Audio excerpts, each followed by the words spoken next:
तो बेटा इस क्वेश्चन में आपको ऑर्डर बताना है, ठीक है।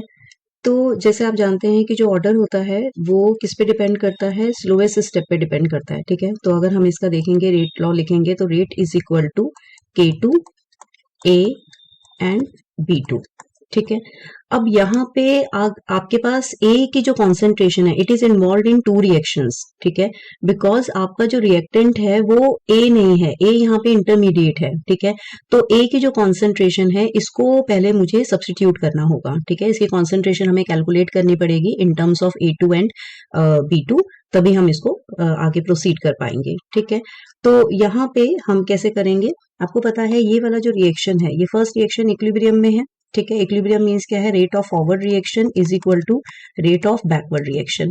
तो रेट ऑफ फॉरवर्ड रिएक्शन यहाँ पे क्या होगा, ये होगा K1 A2, ठीक है। ऐसे ही रेट ऑफ बैकवर्ड रिएक्शन क्या होगा, that will be K inverse and then A square, ठीक है। तो इस तरीके से अगर आप यहाँ पे A की कॉन्सेंट्रेशन निकालेंगे तो A की कॉन्सेंट्रेशन क्या हो जाएगी, K1 upon K inverse, okay, and then आपका स्क्वायर रूट में A2, ये पूरा स्क्वायर रूट में आ जाएगा, आपका A2 भी स्क्वायर रूट में आएगा, ठीक है। इस तरीके से आ जाएगा।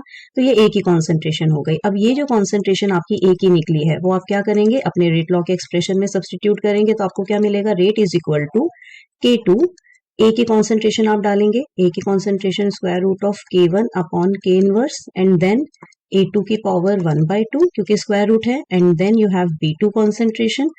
तो आप यहाँ पे देख सकते हैं जो ऑर्डर है, ऑर्डर क्या होगा, कॉन्सेंट्रेशन की पावर्स का सम होता है, कॉन्सेंट्रेशन की पावर क्या है 1/2 and 1, so it's order is 3/2। So the correct option is 3/2, that means 1.5।